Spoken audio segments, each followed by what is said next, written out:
Clovis, le baptême, disons-le, 476, jusqu'à, on peut dire, jusqu'à 1453, la prise de Constantinople, c'est la fin du Moyen-Âge. Alors souvent quand on parle du Moyen-Âge, on parle toujours de la maladie, les choses mauvaises, la prostitution, les gens qui tombent enceintes et qui meurent directement.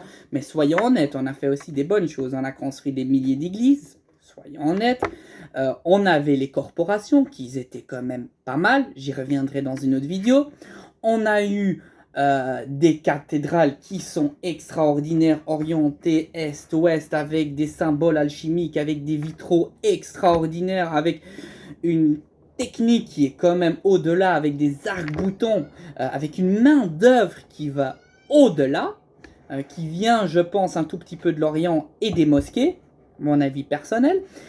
Et parce que et bien sûr, la chose la plus importante qu'on a fait, surtout dans le Moyen-Âge, à mon avis, c'est quand même les croisades. On a fait des croisades, mais vraiment extraordinaires. Je ne dis pas que c'est bien, mais on peut voir qu'à cette époque-là, on y croyait vraiment parce que les gens partaient tous, hein, le paysan, le fermier, tout le monde allait en croisade jusqu'à Jérusalem.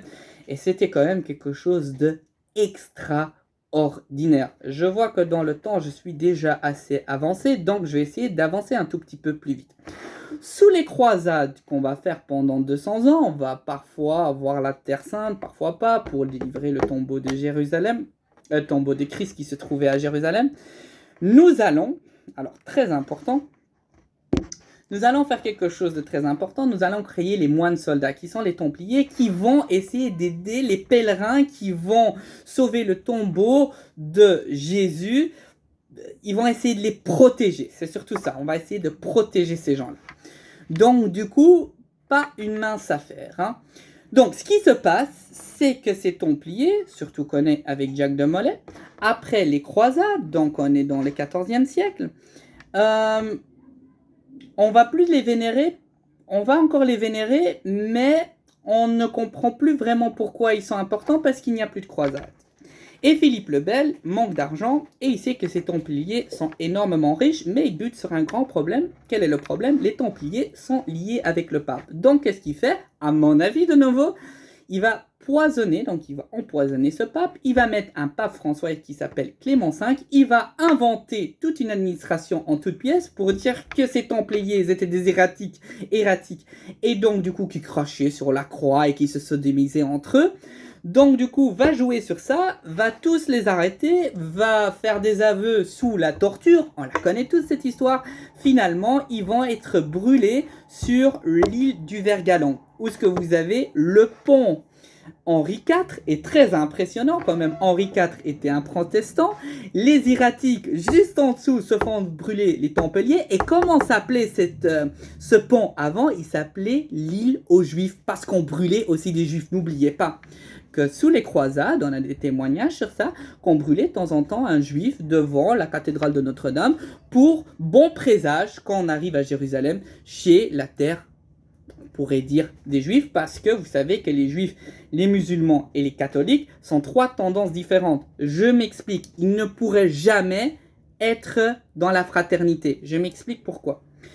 Les Juifs ont un Dieu transcendant qui s'appelle, donc, si on est d'accord, qui s'appelle Yahvé. Donc, le Messie, pour eux, n'est toujours pas descendu, mais le Messie doit toujours encore descendre.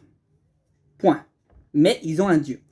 Chez les catholiques, le Messie est descendu et est fait de la même substance que Dieu lui-même. Donc, c'est la forme de la Trinité.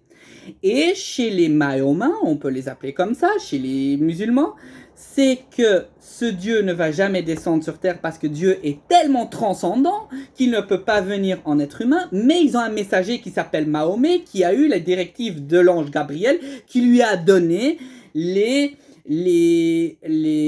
l'écriture sainte. Voilà, on va faire comme ça, simple. Donc, impossible qu'ils se fraternisent parce que dans leur doctrine, ce n'est pas possible parce que c'est les piliers les plus importants pour ces religions. Donc, on peut comprendre qu'ils se détestent et que chacun voit dans l'un ou l'autre le diable. Bref, passons ça. Finalement, Jacques de Molay va être brûlé. Il va être brûlé, donc, je vous ai dit, sur l'île de Vergalan. Et qu'est-ce qui se passe? Qu'est-ce qui se passe? C'est que la légende dit, je vous ai dit qu'est-ce que c'est une légende, que Jacques de Molay, quand il est pris dans les flammes, il va dire « Vous allez tous être damnés jusqu'à la 13e génération ». Coïncidence ou pas, vous le croyez ou pas, Clément V, donc le pape qui a été mis en toutes pièces par Philippe le Bel, est mort, va mourir. Philippe le Bel va mourir. Les 3 fils de Philippe le Bel vont mourir, aucun héritier. Et Philippe le Bel, bon, il a voulu faire le petit malin, il a voulu prendre une fille et la marier avec un Anglais, comme ça, du coup, il y a une liaison, et le roi d'Angleterre, il dit, c'est moi qui est prétendant, donc, du royaume de la France. Il s'appelle Édouard III, on va essayer de changer l'administration juste avant, il n'y a rien à faire, et on rentre dans la guerre de 100 ans.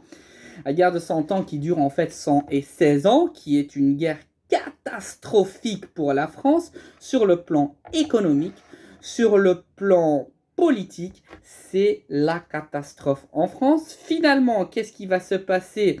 C'est que Charles V va essayer d'arranger les choses et arrondir les aigles et repousser un tout petit peu les Anglais, en sachant qu'on est dans une époque où il y a plusieurs seigneuries, et donc tel seigneur fait partie de tel clan, et tel seigneur fait partie des Anglais, donc c'est très compliqué pour avoir un pouvoir dans un royaume unifié, parce que le roi à cette époque-là n'a pas autant de pouvoir. Et donc, ce Charles V va faire un enfant qui s'appelle Charles VI, et Charles VI, malheur pour lui, va être pris souvent de folie. Il va être marié avec une femme qui s'appelle Isabeau de Bavière, et il va avoir un frère qui s'appelle Louis d'Orléans. Essayez de vous rappeler un tout petit peu des mots. Isabeau de Bavière, elle pète un câble, elle en peut plus avec Charles VI qui a toujours des crises de folie, donc elle prend une petite jeune et le met un peu dans le lit de Charles VI pour un tout petit peu se débarrasser de Charles VI et a une petite aventure, on pourrait dire, avec son frère. Donc ça reste en famille, il n'y a pas de problème. Finalement, qu'est-ce qui se passe? Je vous explique un tout petit peu.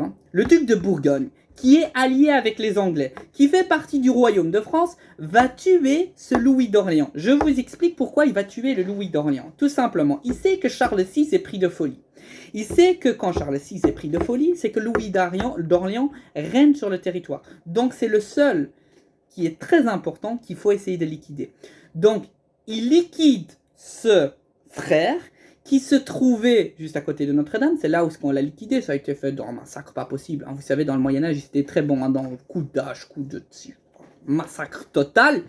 Et finalement, duc de Bourgogne, il va dire c'est moi qui l'a fait parce que lui, il couche avec Isabeau de Bavière. Aucune censure. Il l'a dit clairement.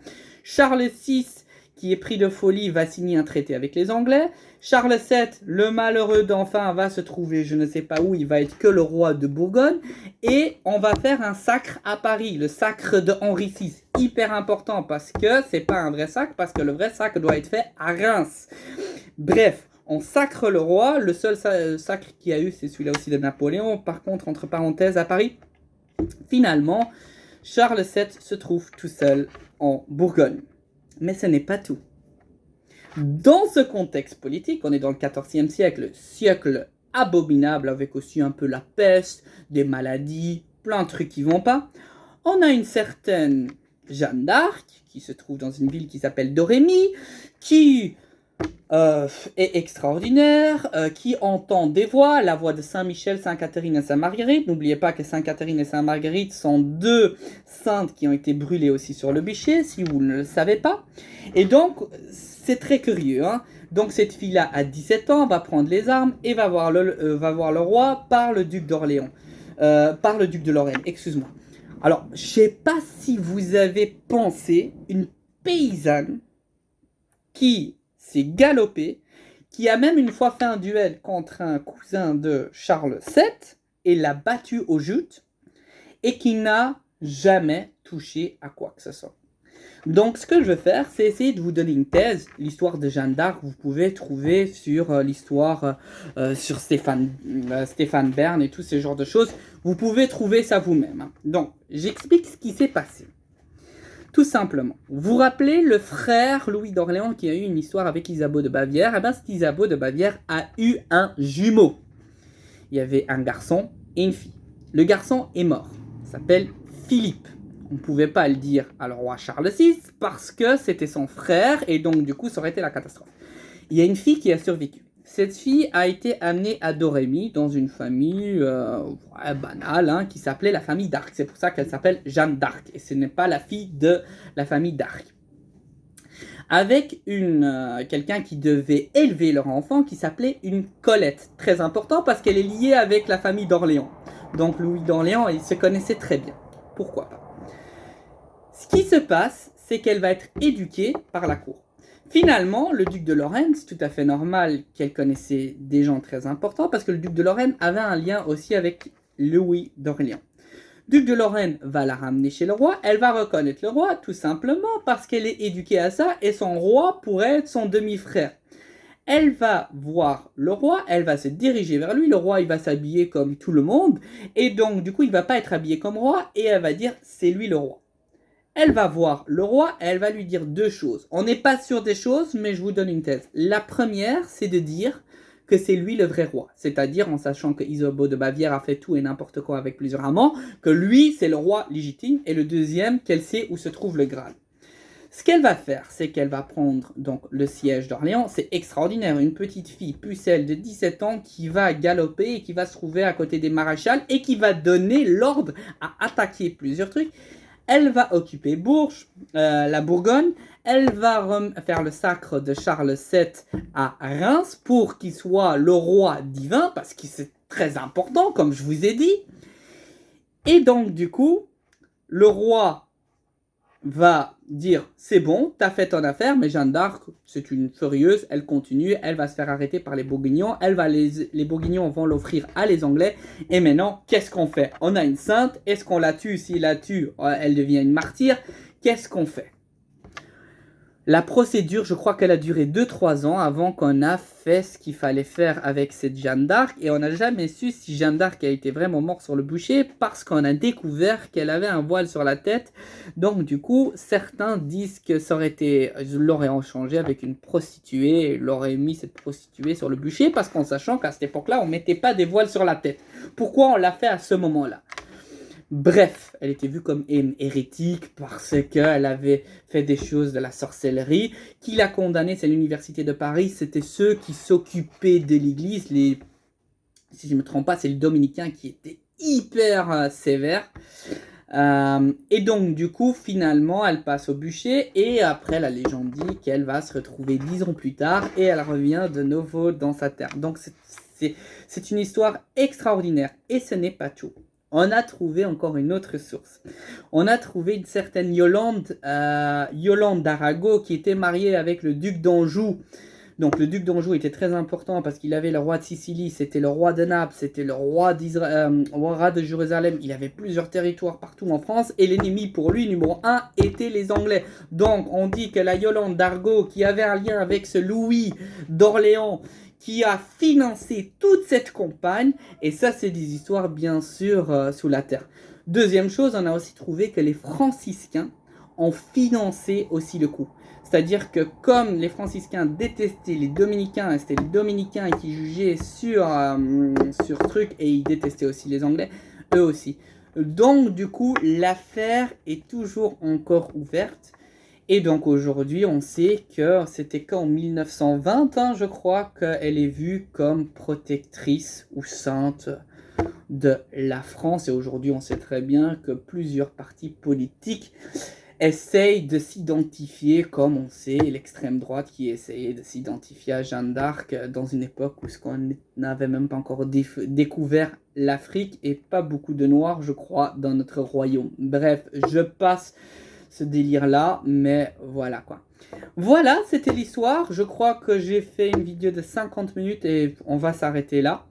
La prochaine vidéo va être sur la Renaissance. On va parler aussi un tout petit peu sur la guerre des religions et de la nouvelle dynastie. Et on va essayer d'aller jusqu'à la Révolution française.